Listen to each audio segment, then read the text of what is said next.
it's what you see in the news, which is the ChargeFox's new 350 kilowatt ultra rapid charging network that goes around Australia, fills up your car in 15 minutes. And it's a nice photo. It's got our car in it. That's the new Hyundai Kona EV. And I'll demonstrate throughout this presentation why sites like this actually matter very little. So today we're talking about cars, and I know that sounds obvious, but at the end of the day, sometimes electric vehicles get taken out of the car basket and treated as something completely new. They're not, they're just cars, they're vehicles. And the only thing that's different is the fuel. And at the end of the day, the fuel is electricity. So, it's no different to other types of fuel. It just runs on a different chemistry. So it's just electricity, it's just fuel. We're used to talking about it. The difference, however, is that this fuel is tied to property and not so much to a complex supply chain where we dig stuff up from the Middle East and refine it in Singapore and bring it over here. And sometimes when you think about it, it's a miracle that this happens at all. And then when you hear about things that happen in Iran and ships getting locked up, you realize how fragile it is, which is why electricity is so important, because it's tied to our property, it's tied to our resources and our capabilities. And it's delivered from that property to the vehicles through technology. There's a lot more room to innovate with electric vehicle charging. And finally, it's about money.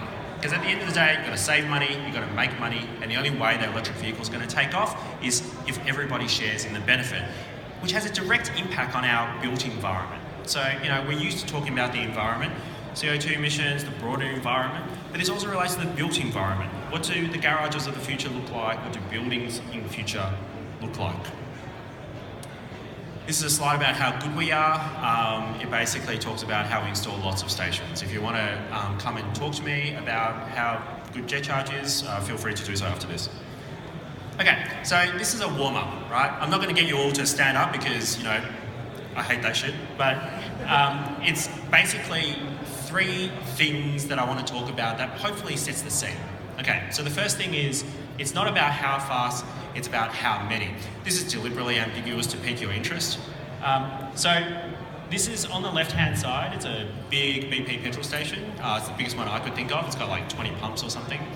For petrol and diesel, it's really about how many cars you can go through the pump, right? So if you think about it, for these petrol station operators, it's how many cars can you take through the pump every hour. But with electric vehicle charging, it's a little bit different because you're not actually with the car when you're charging. You plug the car in and you walk away. So all of a sudden, it no longer becomes about how many cars you can get through a pump, but rather how many cars you can charge at once. So why is that important? That's important because then the power transitions to those with the most car parks. So even though on the left-hand side is the biggest petrol station I can think of, on the right-hand side is a very small supermarket near my place. I think it's got about 300 car parks. So on the left-hand side, it's got 20 pumps and they can take, 1 car every 5 minutes or whatever. On the right-hand side, they can charge 300 cars at once. And so all of a sudden, you start realizing that even if petrol stations all get converted into electric vehicle charging stations in the future, they actually have very little land. Sorry. Whereas the supermarkets and the shopping centres have a lot of land. So property becomes energy, and I often say to my retail customers, even though they don't believe me, that they will become some of the largest electricity retailers in the country, if they wanted to be. To Melbourne Airport and Sydney Airport, who have 30,000 car spaces, sounds pretty good. Okay, the second mind shift is that the cost of infrastructure is spread, not concentrated. What does that mean? It means that we all share in the cost of infrastructure because the base level stuff that's required for EV charging is already there. You got a PowerPoint, it's EV charging infrastructure. You want to charge faster? Sure, you've got to install more stuff, but it's very basic level. You are contributing to EV charging infrastructure when you install a PowerPoint in accordance with ASNZ 3000 to charge your electric vehicle. And it doesn't cost that much. So even when you think it costs billions of dollars to build our charging infrastructure, first of all, that's not a big number for infrastructure. And second of all, it's spread among millions of people, not among the petrol station conglomerates we have now. And the third thing is that cars, I believe, will be an energy asset first and a mobility asset second. And that's because most of the time cars don't move. So this slide is going to get a few people annoyed. But I personally think that EV and EV vehicle-to-grid charging will challenge the dominance of household batteries. And it will do all of these things. All right, I don't have much time, so I'm going to keep moving on to the basics.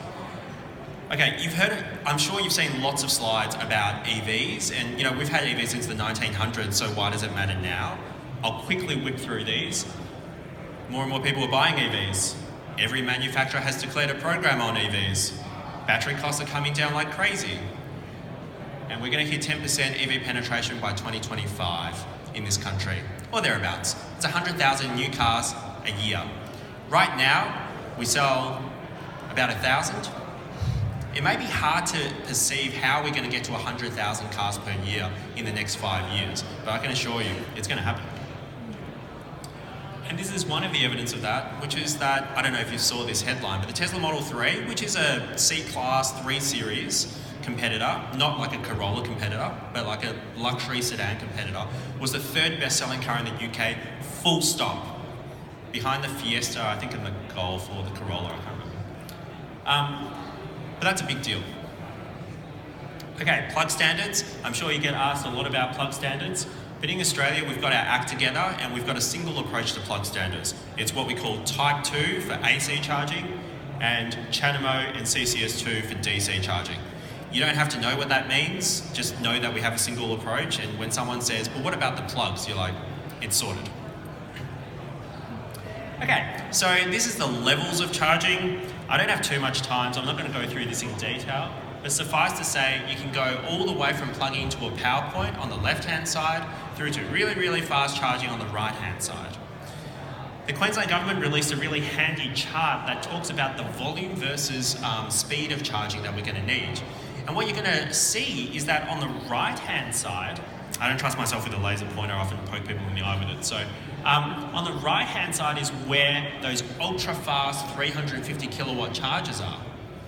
And you can see that we actually don't need many of them because the vast majority of charging happens at home or at work.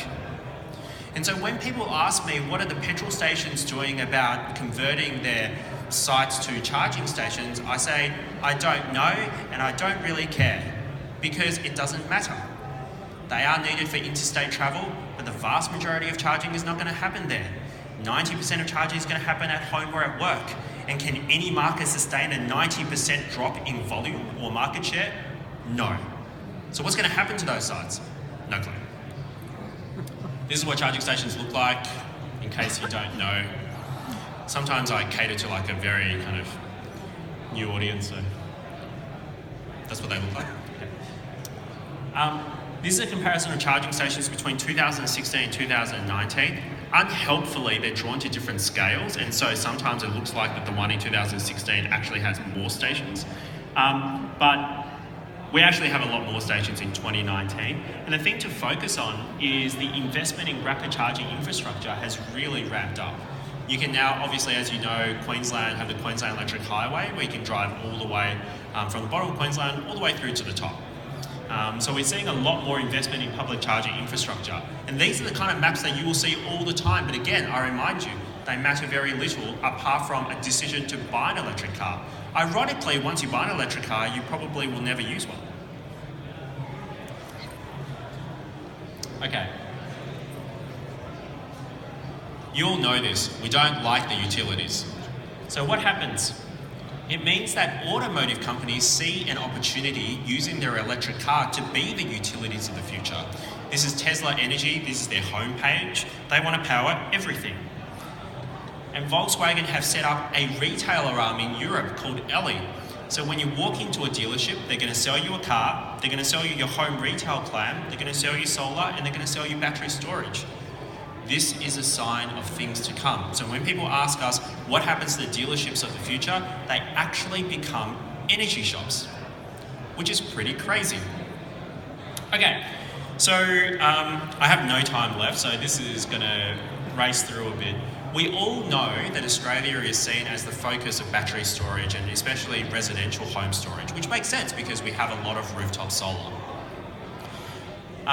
This is from an article a while ago where basically they tallied up all of the subsidy schemes for home battery storage around the country. This is a little bit old, it's probably about 1 year old. I added it all up. It's about 157,800 systems excluding Victoria Solar Homes, because most of that is for the solar panels. And assuming 10 kilowatt hours, which is a very generous estimate, it's about 1.5 gigawatt hours worth of storage. All the subsidies combined programs in Australia. I'll just remind you that we're going to see 100,000 cars a year by 2024-25. So that means at 40 kilowatt hours, which again is a conservative estimate, we'll probably have more. It's about 4 gigawatt hours a year from 2024, every year. And increasing to 50% EV penetration by about 2030 to 2035, which will represent 500,000 cars, and you can do the maths better than I can. That's kilowatt hours, that's obviously the storage, and then you've got the kilowatt output as well.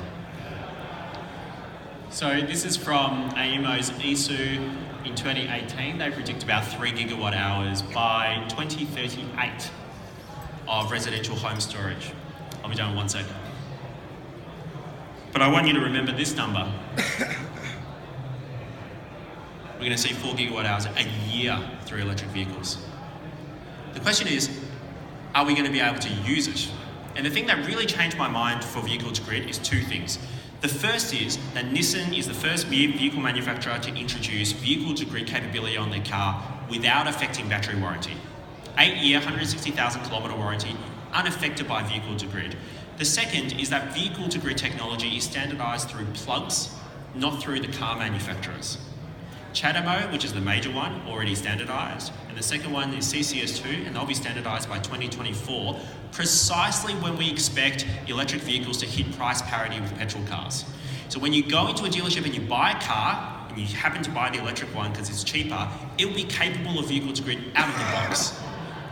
And it's up to you whether you want to use it or not. That capability is crazy. I won't go through that, we don't have time. So the solution is that most people use their home storage just for themselves. You can't get them to buy more because when it's about household needs versus grid needs, you're obviously going to choose your own need first.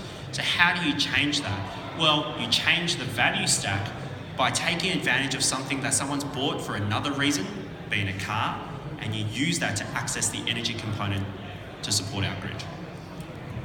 Thanks.